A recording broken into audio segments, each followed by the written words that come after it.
शिकंजी का स्वाद। एक प्रोफेसर क्लास ले रहे थे। क्लास के सभी छात्र बड़ी ही रुचि से उनके लेक्चर को सुन रहे थे। उनके पूछे गए सवालों के जवाब दे रहे थे, लेकिन उन छात्रों के बीच कक्षा में एक छात्र ऐसा भी था जो चुपचाप और गुमसुम बैठा हुआ था।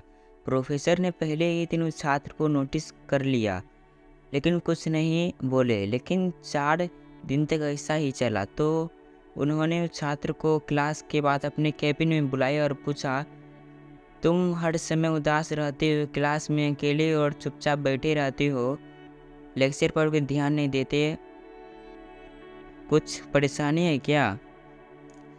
सर, वो छात्र हिचकिचाते हुए बोला, मेरे अतीत में कुछ ऐसा हुआ है जिसकी वजह से मैं परेशान रहता हूँ। समझ नहीं आता क्या करूँ। प्रोफेसर भले व्यक्ति थे। उन्होंने उस छात्र को शाम को अपने घर पर बुलाया। शाम को जब छात्र प्रोफेसर के घर पहुंचा तो प्रोफेसर ने उसे अंदर बुलाकर बैठाया।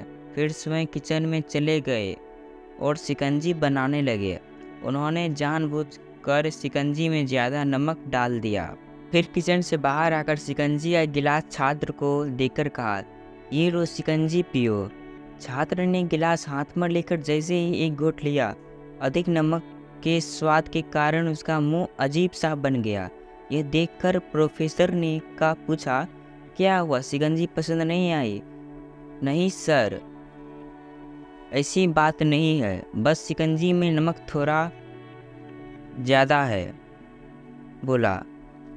अरे अब तो ये बेकार हो गया, लाओ गिलास मुझे दो, मैं इसे फेंक देता हूँ। प्रोफेसर ने छात्र से गिलास लेने के लिए अपना हाथ बढ़ाया, लेकिन छात्र ने मना करते हुए कहा, सर नहीं सर, बस नमक ही तो ज़्यादा है, थोड़ी चीनी और मिलाएंगे तो स्वाद ठीक हो जाएगा। यह बात सुनकर प्रोफेसर गंभीर हो गया और बोले, सही कहा तुमने, अब इसे समझ भी जाओ आप। यह शिकंजी तुम्हारी ज़िंदगी है, इसमें घुला अधिक नमक तुम्हारे अतीत के बुरे अनुभव है। जैसे नमक को शिकंजी से बाहर नहीं निकाल सकते, वैसे ही उन बुरे अनुभवों को भी जीवन से अलग नहीं कर सकते। वे बुरे अनुभव भी जीवन का हिस्सा ही हैं। लेकिन जिस तरह हम चीनी घोलकर शिकंजी का स्वाद बदल सकते हैं, वैसे ही बुरे अनुभवों को भुलाने के लिए जीवन में मिठास तो घोलनी पड़ेगी ना। इसलिए मैं चाहता हूँ कि आप अब अपने जीवन में मिठास घोलो। प्रोफेसर की बात छात्र समझ कर निश्चय कर लेता है कि अब वह बीते गए बातों से परेशान नहीं होगा। सीख, जीवन में अक्सर हम अतीत की बुरे यादों और अनुभवों कर दुखी होते रहते हैं। इस तरह हम अपने वर्तमान पर भी ध्यान नहीं दे पाते और भविष्य बिगाड़ लेते हैं हम। तो हमारी तरफ से इसके ये सीख हुआ कि हमें अपने अतीत के बारे में ज़्यादा और भविष्य के बारे में ज़्यादा नहीं सोचना चाहिए। जो होगा वो देखा जाएगा, जो अभी तक हुआ है वो हमारे दिमाग में है और जो कर सकते हैं वो हमारे हाथ में है। तो लक्ष्य ही सबके पास है, आप जो करना चाहते हैं वो आप कर सकते हैं। जहाँ चोट खाना वही मुस्कुराना, मगर इस अदा से कि रो दे जमाना। वामिक जौनपुरी। हकीकत में हर दिन नया अवसर है। जो पढ़ा है उसे जीना ही नहीं मुमकिन है, नहीं है मुमकिन। जिंदगी को मैं किताबों से अलग रखता हूँ।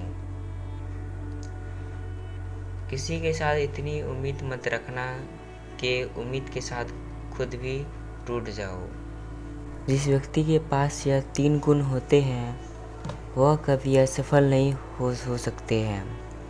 पहला, अपने लक्ष्य के प्रति लगन आपसे वह करवा सकता है जो आप करना चाहते हैं। दूसरा, साहस आपसे वह करवा सकती है जो आप कभी नहीं कर सकते।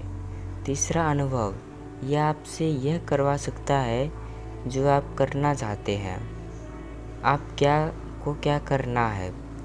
जिसके पास ये 3 गुण है वो कुछ भी कर सकते हैं। अच्छे लोगों की परीक्षा कभी नहीं लीजिए, क्योंकि वे बड़े की तरह होते हैं। जब आप उन पे चोट करते हैं तो वो चुपचाप टूटते नहीं, बल्कि फिसल कर चुपचाप जो आपके ज़िंदगी से दूर चले जाते हैं। मैं सत्यम शर्मा, जय हिंद, जय भारत।